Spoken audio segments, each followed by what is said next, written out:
रणवीर, कहाँ जा रहे हो? घर। इतनी जल्दी? जूली, मैं कितनी भी देर तुम्हारे साथ रहूं, हमेशा तुम्हें यही शिकायत रहती है कि मैं तुम्हें वक्त नहीं दे पा रहा हूँ। तो क्या मैं झूठ बोल रही हूँ रणवीर? रणवीर, तुम्हारी जिंदगी में दूसरी औरत बनके नहीं रहना चाहती। कभी कभी तो मुझे महसूस होता है कि तुम मुझसे प्यार ही नहीं करते। जूली, तुम जानती हो मैं तुमसे कितना प्यार करता हूँ। तंग आ गई हूं मैं ये सुन सुन करके तुम मुझसे कितना प्यार करते हो। अब मुझे फैसला चाहिए। जूली, मुझे थोड़ा सा वक्त दो, मैं अपने इस रिलेशनशिप के बारे में कविता को सब कुछ बता दूंगा। तुम अपनी बीवी को हमारे प्यार के बारे में बता दोगे तो वो खुशी खुशी तुम्हें तलाक दे देगी। Come on Ranveer, be practical. ये बात तुम भी जानते हो और मैं भी जानती हूँ कि तुम्हें आसानी से तलाक नहीं मिलेगा। फर्ज करो अगर उसने तुम्हें तलाक नहीं दिया तो फिर तुम क्या करोगे? बोलो, क्या करोगे तुम? फिर कुछ दूसरा रास्ता सोचेंगे ना। ये दूसरा रास्ता हम पहले क्यों नहीं इस्तेमाल करते? मेरी तो समझ में कुछ नहीं आ रहा जूली, तुम ही कुछ दूसरा रास्ता बताओ। मैंने पहले भी तो तुम्हें बताया था। जूली, तुम जानती हो तुम क्या कह रही हो? वो सब करके हम बच नहीं पाएंगे। रणवीर, तुम बेकार में डर रहे हो। हम ऐसा रास्ता इस्तेमाल करेंगे कि कोई हम पर शक तक नहीं करेगा। Come on, have faith in मी।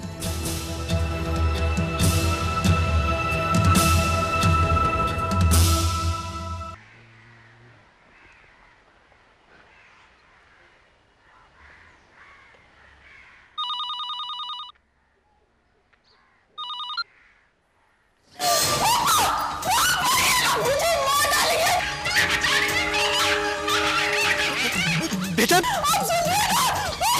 पापा, क्या हुआ? अभी तक घबराए हुए क्यों हैं? पता नहीं बेटा, कविता को कुछ हो गया है। तुम अपनी माँ को जल्दी बुलाओ, हमें कविता के घर जाना है।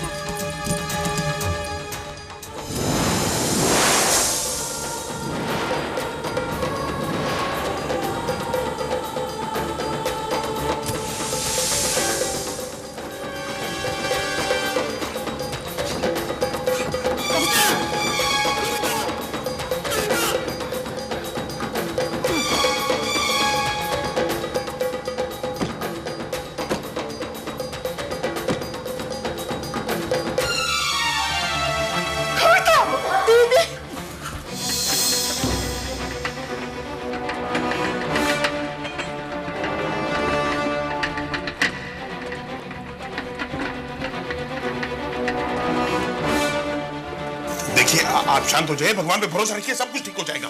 बंद करिए इस सहानुभूति का नाटक। आप लोगों ने मिलकर मेरी बेटी को जलाया है। आप लोगों को पुलिस के हवाले करके ही रहूंगी। मालती जी, आप शांत हो जाइए। कविता हमारी बहू है, उसको हम भला कैसे मार सकते हैं? हमने उसे हमारी बेटी की तरह रखा है। बिल्कुल झूठ। हाँ मिनिस्टर साहब, मैं देवी दयाल। शेखर ने आपको मेरी बेटी के बारे में बताया होगा। मुझे आपकी मदद चाहिए। मुझे आपके सबसे अच्छे पुलिस स्क्वाड की मदद चाहिए। जिसने मेरी बेटी के साथ ये किया है उसे कड़ी से कड़ी सजा मिलनी चाहिए। उसके इलाज ने ही उसे जलाया है। प्लीज, अगर आप चाहते हैं तो मैं होम मिनिस्टर से ही बात कर लूंगा। प्लीज। कहाँ है रणवीर? उसी ने किया है ये सब। अपनी बीवी को जला के गुलछटे उड़ा रहा है। देखिए बहन जी, आप सरासर हम पर इल्जाम लगा रही हैं। हमें तो खुद इस हादसे के बारे में मालूम नहीं है। रणवीर ऑफिस में गया, वो जल्दी ही आ जाएगा। देखिए बहन जी, आप घबराइए नहीं। कविता की जितनी चिंता आपको है, हमें उससे कहीं ज्यादा है।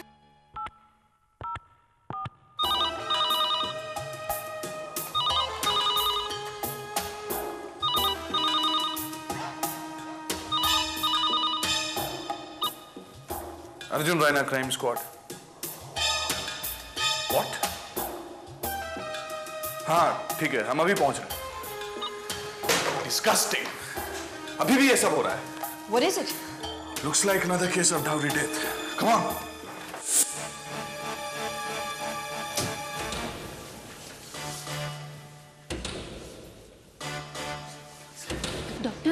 डॉक्टर, मेरी बेटी अच्छी तो है ना? उसे कुछ हुआ तो नहीं ना डॉक्टर? देखिए, जब उसे यहाँ लाया गया था उसकी कंडीशन बहुत ही क्रिटिकल थी। 95% बर्न थे और वो बुरी तरीके से जल चुकी थी। हमने उसे बचाने की पूरी कोशिश की, लेकिन आई एम सॉरी, हम बचा नहीं पाए।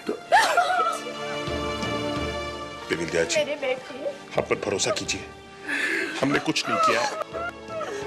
प्लीज शांत हो जाइए, हमने कुछ नहीं किया है। आपकी बेटी हमें उतनी ही प्यारी थी जितनी आपको थी। प्लीज। प्लीज मेरे पूरी बच्ची को मार डाला इन्होंने। प्लीज अब शांत हो जाइए।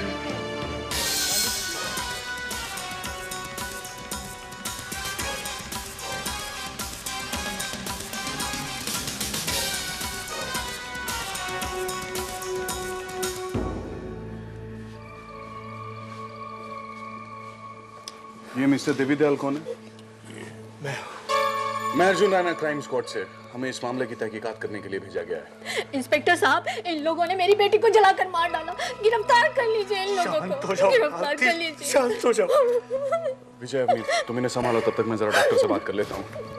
मेरी बेटी कविता, मेरी बेटी। Excuse me doctor. यस। मैं अर्जुन राणा क्राइम स्क्वाड से। क्या आप मुझे बता सकते हैं कि कविता की मौत की वजह क्या है? मौत तो जलने से हुई है, 95% बर्न है और उसकी बॉडी से तेज कैरोसिन की स्मेल आ रही थी। इससे पता चलता है कि जलाने के लिए कैरोसिन का इस्तेमाल किया गया है। इंस्पेक्टर साहब, इन लोगों ने मेरी बेटी को मारा है। इन लोगों ने? हाँ, ये मेरी बेटी के सास ससुर हैं। मेरी बेटी ने फोन किया था कि कोई उसे जान से मारने की कोशिश कर रहा है। ये सुन के हम उसके घर गए। वहां देखा तो मेरी बेटी बिल्कुल जली हुई अंदर पड़ी थी। हम उसे वैसे ही उठा के अस्पताल में ले आए। इन लोगों ने मेरी बेटी को मारा। आप इसे गिरफ्तार करना। अपने आप को संभालिए मिस्टर देवी दयाल, वरना हम आपकी कोई मदद नहीं कर सकते। हमें सबूत और गवाह की जरूरत होती है। शांत हो जाइए और ये बताइए, जब आप कविता के घर पहुंचे वहां का दरवाजा खुला था? नहीं, बंद था। मैंने उसे हथौड़ा मार के तोड़ा। जब आप अंदर गए तो क्या देखा? देखा मेरी बेटी जिस हालत में थी, इंस्पेक्टर साहब, मैं आपको कैसे बताऊं? मैं आपको संभालिए, चल रहे। उसे जब यहाँ लाया गया था तो वो अपनी आखिरी सांसें ले रही थी। जहां तक मेरा अनुमान है, उसकी मौत जलने से हुई है। बाकी सही वजह का पता तो पोस्टमार्टम के बाद ही चल सकता है। पोस्टमार्टम कब तक हो जाएगा? हमने कॉरोनर को बुलवाया है, उसके हाथ ही शुरू कर देंगे। ओके, मुझे पोस्टमार्टम रिपोर्ट का इंतजार रहेगा सर। मुझे आप लोग का बयान लेना होगा। यस ऑफिसर, मेरा नाम है मनोहर शर्मा और ये मेरी पत्नी है श्यामला। बिलीव मी ऑफिसर, हमने कुछ नहीं किया है। देवी दयाल भावनाओं में बहकर हम पर गलत इल्जाम लगा रहा है। इस हादसे के बारे में हमें कुछ नहीं पता है। कविता का पति कहाँ है? मैं आपसे कुछ पूछ रही हूँ मिस्टर शर्मा। आपका बेटा कहाँ है? ऑफिस में उसे खबर तो कर दी थी, शायद लेट हो गया होगा, आता ही होगा। पापा, मम्मी, क्या हुआ कविता को? बेटा, रणवीर, जलने की वजह से आपकी पत्नी शी इज नो मोर। ऐसा कैसे हो गया? यही तो हम आपसे पूछना चाहते हैं। क्या मतलब? मैं कुछ समझा नहीं। मिस्टर रणवीर, आपने आने में काफी देर लगा दी। आपको मैसेज कब मिला? जी, कोई 3:30 बजे। तब तो आपने वाकई बहुत देर लगा दी। देखिए, जैसे मुझे पता चला मैं भागा सबसे पहले घर गया। वहां मुझे मेरे पड़ोसी ने बताया कि मेरी पत्नी को हॉस्पिटल ले गए। मुझे यकीन ही नहीं हो रहा था। मैं घर के अंदर गया, वहां सारा सामान उलट पुलट हो रखा था। अलमारी खुली पड़ी थी, ड्रॉर्स खुले थे, मेरा सारा सामान चोरी रखा था। चोरी?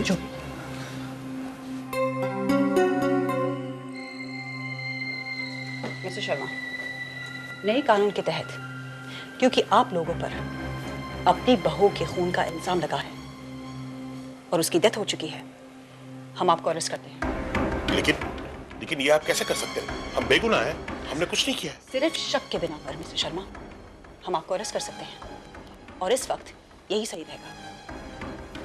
अगर आपकी बेगुनाही साबित होती है तो हम आपको रिहा कर देंगे।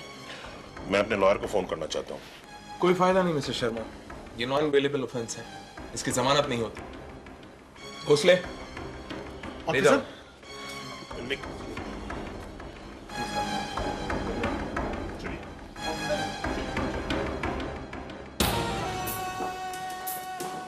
इस चोरी की बात ने इस केस को एक नया मोड़ दे दिया। मौका वारदात पर जाकर छानबीन करनी होगी अपनी। Let's get going.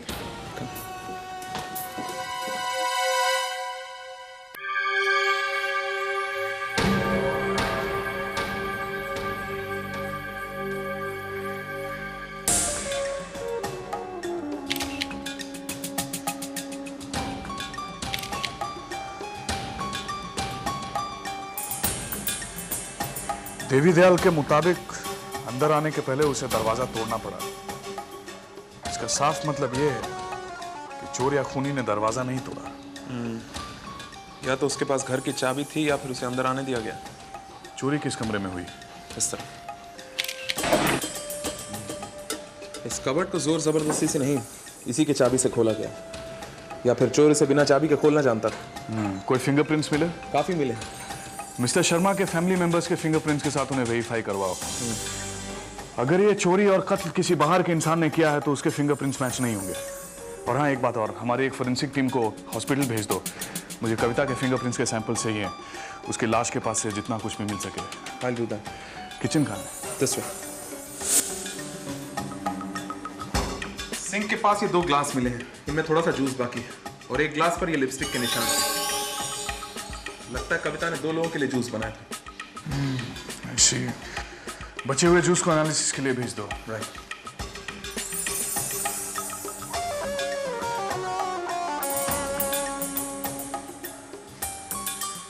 किचन में आने जाने का सिर्फ यही एक रास्ता है सर। ऐसी मुझे इस पूरी घटना की छानबीन की रिपोर्ट चाहिए।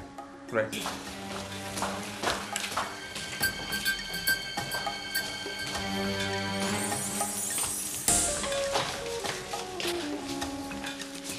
मैंने मिस्टर गुप्ता के यहाँ मिस्टर शर्मा के अलावाई को चेक किया है।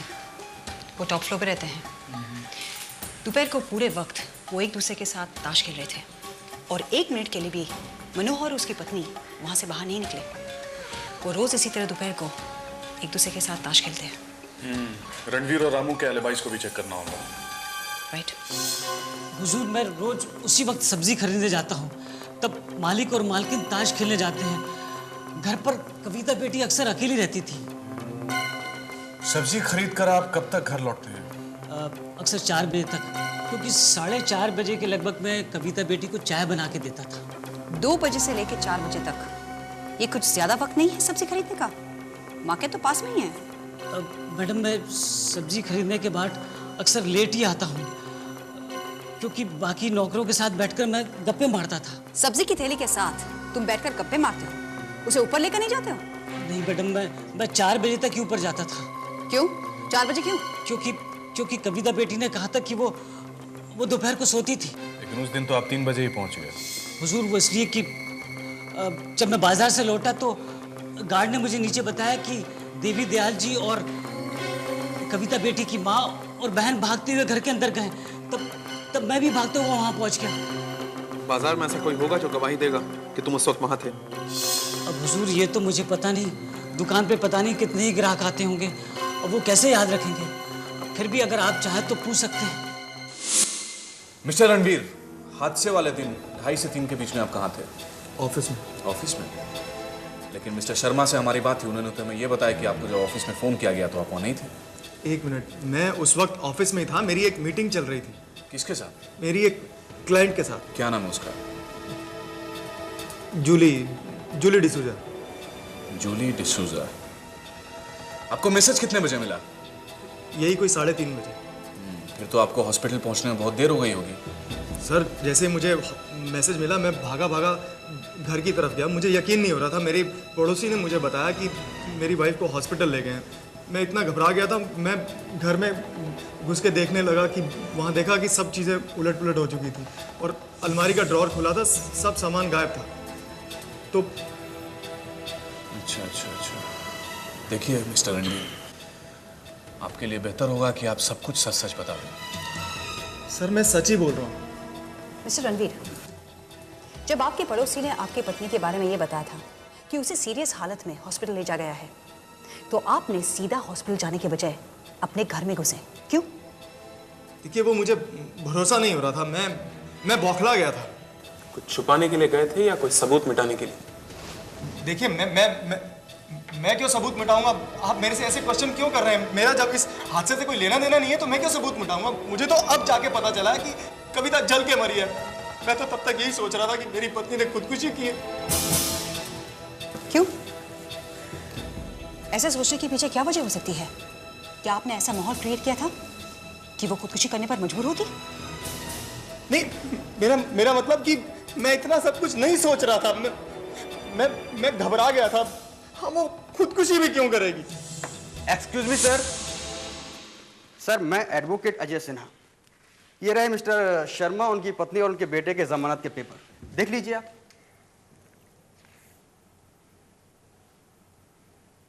मिस्टर अजय शर्मा, माना कि अब ये डाउरी का केस नहीं रहा, पर फिर भी मर्डर का केस तो है। इनके पास कोई ऐसा गवाह भी नहीं है जो इस बात को वेरीफाई कर सके कि उस वक्त वो इनके साथ था। डॉक्टर ये सच नहीं है, मैं एक बिजनेस मीटिंग में था, आप ये चेक कर सकते हैं। किसके साथ? अपने एक क्लाइंट के साथ, मैंने बताया आपको। ठीक है, अपनी ले जा सकते हैं।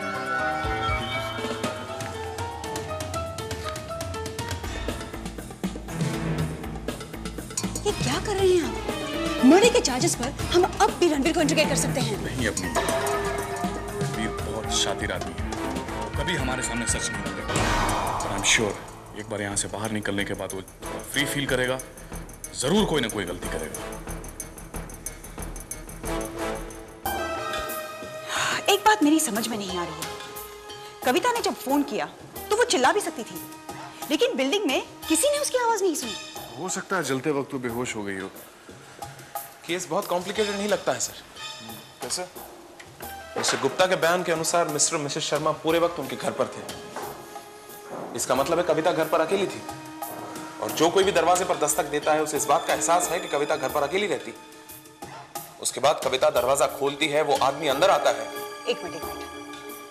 हो सकता है वो शख्स एक औरत हो। तुम भूल रहे हो विजय कि एक ग्लास पर लिपस्टिक के निशान थे। हो सकता है वो निशान उस गैस के हो सकता है, लेकिन ये भी तो हो सकता है कि वो निशान कविता के हों। हाँ बोलो। फिर वो दोनों बातें करने लगते हैं, फिर वो शख्स उस पर हमला करता है। इसी बीच कविता अपने पिता को फोन करती है और वो उस पर केरोसिन डालकर उसे जला देता है। उसके बाद वो हमें धोखा देने के लिए घर में चोरी करता है, ताकि हम आसानी से मान लें कि घर में चोरी हुई है। लेकिन जिस सफाई से कबोर्ड्स खोले गए हैं उससे ये नहीं लगता कि यह काम किसी चोर का है, बल्कि ऐसा लगता है कि यह काम किसी करीबी आदमी का है। शायद रणवीर। इस केस में बहुत सारी बातें समझ में नहीं आ रही है। हो सकता है हम इस केस के दूसरे पहलू पर ध्यान नहीं दे रहे हैं। एक काम करते हैं, डॉक्टर कुलकर्णी के पास चलते हैं। हो सकता है पोस्टमार्टम रिपोर्ट से हमें कोई सुराग मिल जाए।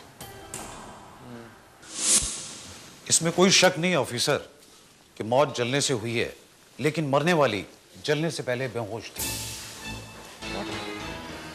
उसे किस चीज से बेहोश किया गया था? स्लीपिंग पिल्स जूस में मिलाकर दी गई थी।